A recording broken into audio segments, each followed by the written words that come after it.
Bom, eu disse que tentaria alimentar o meu canal do YouTube, não pretendo ser uma YouTuber, mas eu pretendo, ao longo desse processo de finalização da minha tese, ir registrando algumas inquietações relacionadas ao tema que eu estudo. Para quem não sabe, né, meu nome é Kelly Rocha, eu sou professora aqui do Departamento de Serviço Social, na Universidade Federal do Mato Grosso, e estou concluindo o doutorado na UNB. E o meu tema é táticas e estratégias do projeto do Partido Comunista Brasileiro frente aos combates de opressão de gênero e de raça. E desde a minha qualificação, em 2019, eu tenho tentado refletir um pouco sobre algumas autoras que muito têm sido utilizadas para poder dialogar com a questão de gênero na América Latina, embora elas não tratem sobre a América Latina, como a Angela Davis e a Silvia Frederici. Eu fico me perguntando, em primeiro lugar, se a citação recorrente delas tem sido porque elas foram editadas por uma editora relativamente conceituada, de esquerda, que ao longo dos anos no Brasil tem sido fundamental na tradução e na editoração, edição, na veiculação de ideias críticas marxistas no Brasil. E aí eu fico me perguntando até que ponto que um selo de uma editora nos conduz a adesão inerente de autores na crítica ao marxismo ou na sua fundamentação enquanto marxistas, embora não o seja. Então, a primeira questão que eu queria trazer é que me parece que o movimento de mulheres, sobretudo o movimento acadêmico, científico, ele tem girado muito em torno dessa reorganização literária, dessa revisão bibliográfica e biográfica das mulheres, como se essa revisão, a partir dessas autoras atuais, elas fossem novas, né? Deixando para trás a contribuição de autoras que são fundamentais à apreensão da América Latina, sobretudo do Brasil, né?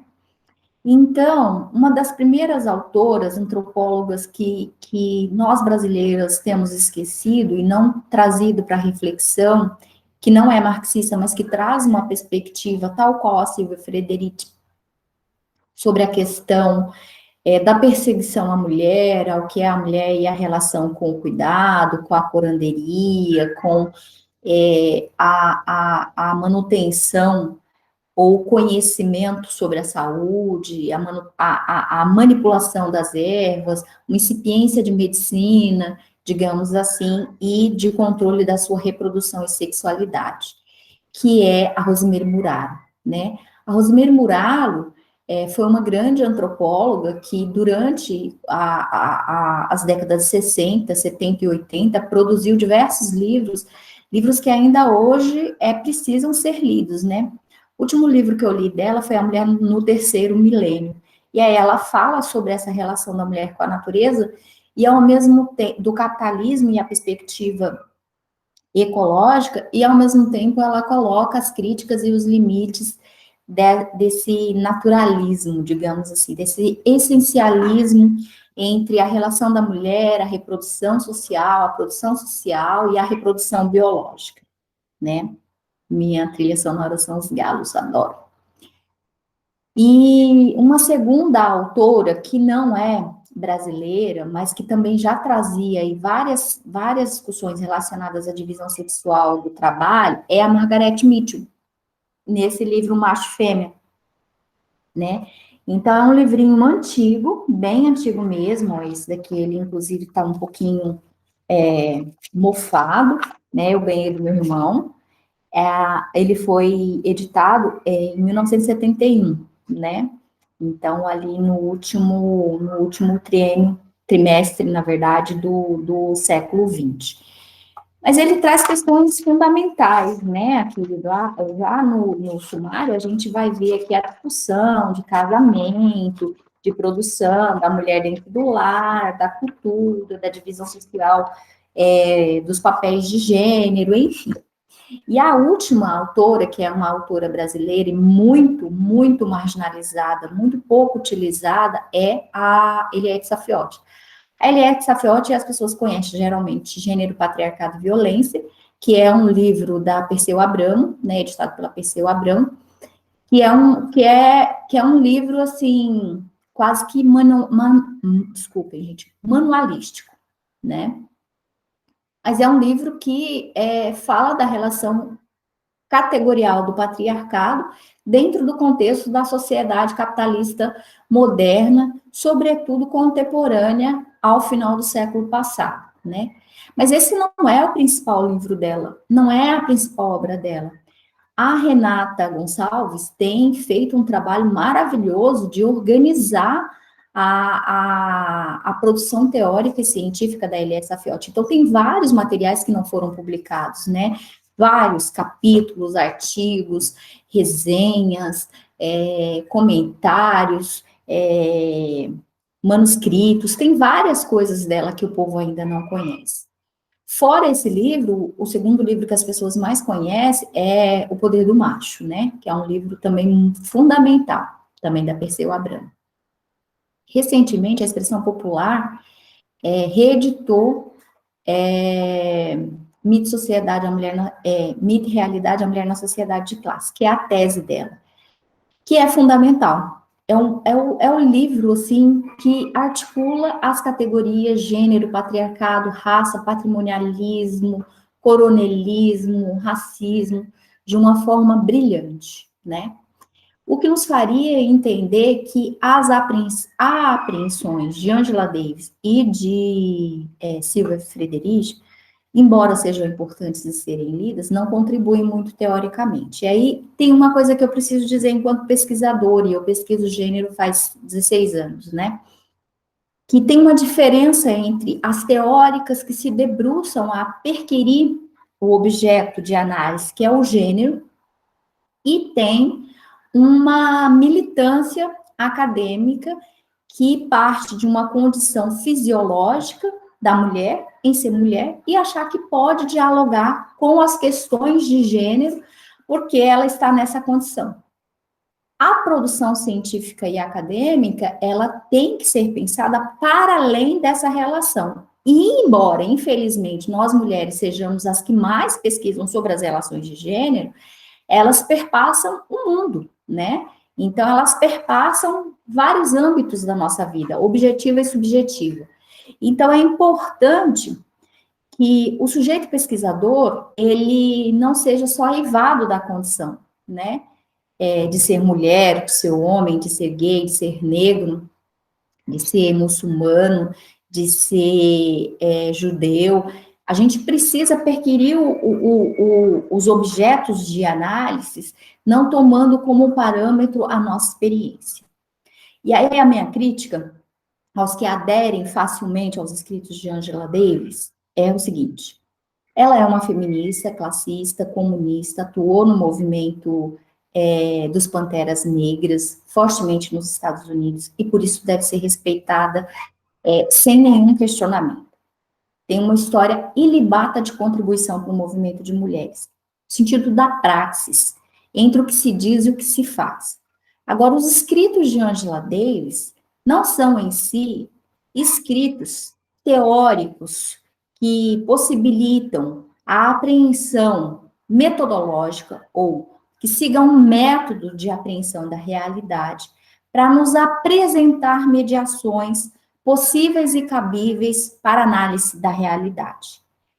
É quase como se fosse um relato, né? Como se fosse uma experiência, né? Como se partisse muito do empírico, as apreensões feitas por Angela Davis. E não há problema essa questão. E não há problema disso. O problema é como nós que fazemos pesquisa, nos apropriamos dessa perspectiva que ela nos aponta e assumimos como verdade em relação ao objeto que nós estudamos, que no caso seriam as relações sociais e sexuais de gênero, né? E aí o problema está que, por exemplo, eu tenho todos os livros dela, li todos os livros dela, me debrucei sobre os livros dela. A densidade teórica, ela pode ser medida, inclusive, pelos itens colocados em capítulos, ou nos capítulos, né? Uma prospecção metodológica, científica e acadêmica, por exemplo, de que um artigo que ainda não seja um instrumento que queira aprofundar um mirante de análise, ele tem que ter mais ou menos 40 mil caracteres, né? Se a gente for ler os livros de Angela Davis, eles não têm esses caracteres. Eu estou falando de um artigo, eu não estou falando de um capítulo de livro que poderia ainda ser maior. O que eu estou querendo dizer com isso? Que é uma linguagem fluida, que é uma linguagem bacana, acessível, ela é uma linguagem objetiva, mas ela não nos traz dado da realidade, do concreto, que nos possibilite apreender mediações que nos avance ao concreto pensado, como diria Karel Kozik. Não há um método de apreensão da realidade, há uma exposição da realidade, né? E essa exposição muito a partir do vivido, né? E não do analisado.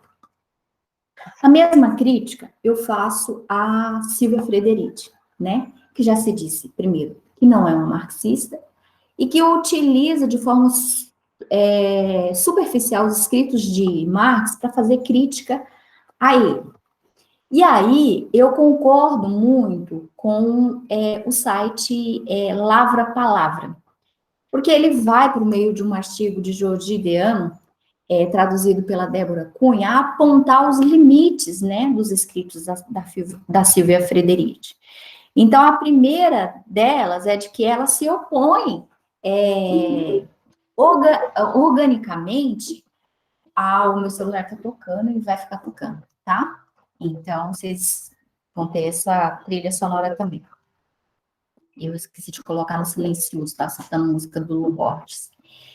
Então, ela vai dizer que o Marx não tratou, ela chega a quase qualificar o Marx como um machista, né? Que ele teria negligenciado o corpo feminino. Só que para Marx era importante, naquele momento, discutir o quê? As relações de trabalho. Então, ele não generificou, e também ele não degenerificou, né?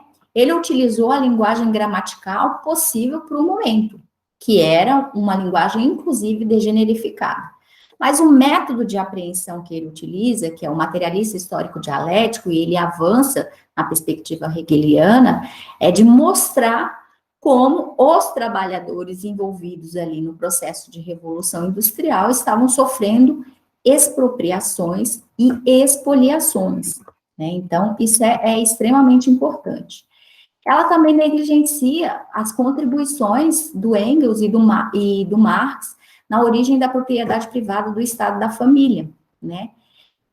Nesse livro, os autores, eles vão tratar ali que a primeira divisão do trabalho foi uma divisão sexual, e que essa divisão sexual havia alocado as mulheres ao campo privado, e que isso se daria por conta de uma hereditariedade, né? Aí já estabelecendo denotativamente e conotativamente uma relação de patriarcado, né? Embora eles não utilizem o termo. O termo ele só vai ser cunhado agora no século XX, né? Então a gente não tinha o termo patriarcado utilizado para expressar as relações de gênero. Então é comum no movimento científico, acadêmico, até por medo de tomar posição, pesquisadoras e pesquisadores se utilizaram de anacronismo, né? Anacronismos categoriais, analíticos e conceituais, para poder inferir e apresentarem limitações que não haviam em certos autores e autoras, né? Então, o Marx e o Engels, ele vai falar dessa relação entre Estado e propriedade privada, e nessa instituição do Estado e propriedade privada, o surgimento da família enquanto núcleo, né? E esse núcleo com uma perspectiva extremamente burguesa. Há uma certa romantização, na minha perspectiva, do trabalho que foi destinado às mulheres, nessa divisão sexual do trabalho na apreensão de Silva Frederici, né? E aí ela, além de dizer que eles são desvalorizados, ela também vai meio que, na minha perspectiva, romantizar, né? Então, ela vai mistificar essa relação da mulher com a natureza, da mulher com o domínio sobre a natureza, e aí readjetivá-las com o conceito, com o arcabouço da ideia de bruxaria, né, da caça às bruxas, né. O que a Rosemary Murar vai dizer? Que essa perseguição às mulheres se dá porque elas estavam dominando a natureza, assim como os homens, e aí dentro das organizações comunais, né? E que dentro dessas relações comunais, as mulheres, dada a divisão sexual do trabalho, ficavam neste âmbito, né, de aproximação com as ervas, do domínio, do cuidado, da relação curativa, e como que isso foi apropriado, né, ou expropriado pelo sistema capitalista para poder desqualificar, rebaixar e criminalizar esse tipo de relação de trabalho com a natureza das mulheres e em relação à divisão sexual, né. Quando ela vai falar da relação da acumulação primitiva, ela utiliza a questão da fome, né, e dessa relação que as mulheres estavam em domínio da natureza, mas ela vai fazer isso colocando, né, sempre o argumento da mulher que ela tem por orientação, que é a mulher europeia, né, e não a mulher das colônias, que não a mulher que foi destituída da África e trazida para o Brasil, ou para outros cantos da América, né, e como que este saber destas mulheres também, né, foram utilizadas, né. E aí, acaba que esse trabalho dessa relação com a natureza, parece que quase é um recurso natural, imanente, próprio da mulher, né? E não uma divisão sexual, né? E aí eu quero dizer que às vezes o que parece conquista nem sempre é uma conquista para o conjunto da classe trabalhadora, né? Porque às vezes essa crítica aparente que ela faz nos recoloca no lugar que deveríamos, sendo que ao mesmo tempo também nos institui uma dicotomização, uma polarização com os nossos pares, como se não fosse a sociedade de classe que tivesse nos orientado, né? Ou que nos oriente. Então, ela toma a luz da realidade europeia, sobretudo a irlandesa, para poder romantizar essa relação e não apresentá-la como uma divisão social e sexual do trabalho, né?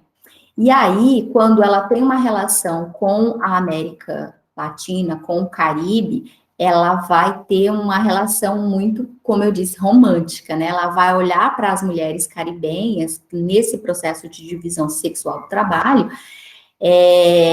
colocando como se fosse uma imanência, como se fosse uma condição inata, né? Como se fosse um privilégio, né? Digamos assim. E aí, ela fala que, por meio desses processos de organização das mulheres de domínio da natureza, as mulheres conseguiram cuidar da densidade demográfica no Caribe, né, dar conta da densidade demográfica. Agora, a gente sabe que vários fatores contribuem para o controle da densidade demográfica, né?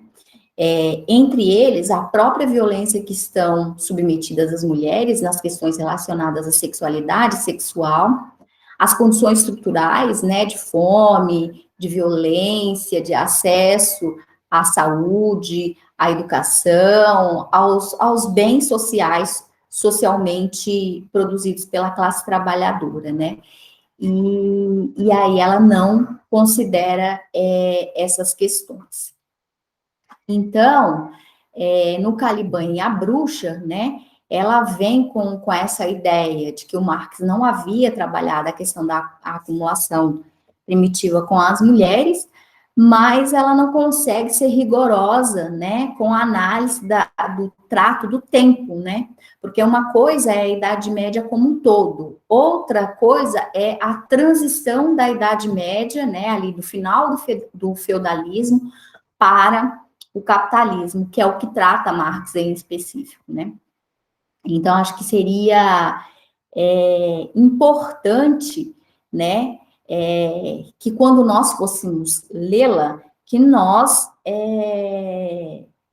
tomasse como parâmetro que as questões que ela coloca são questões importantes, mas é tanto mais importante nos apropriarmos das fontes originais da acumulação primitiva, que são os escritos do Marx, da relação do Marx com o método materialista histórico dialético para decompor o processo de transição da sociedade feudal para a sociedade capitalista, e aí o assalariamento, né, a destituição dos meios de produção, como que isso se dá em relação à questão da mulher, na origem da família, propriedade privada e do Estado, e também em relação à própria Angela Davis, né, como eu disse, e ela também disse.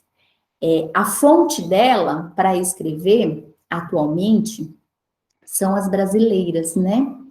Então, porque nós sempre buscamos importar o pensamento quando nós temos autoras cujo pensamento, rigor teórico, compromisso com a transformação da sociedade de classe foram e são fundamentais para nós, como a Eliette Saffioti, como a Rosemary Muraro, como a Sueli Carneiro, como a Lélia Gonzalez e como a Beatriz Nascimento e uma série de outras mulheres que ao longo dos anos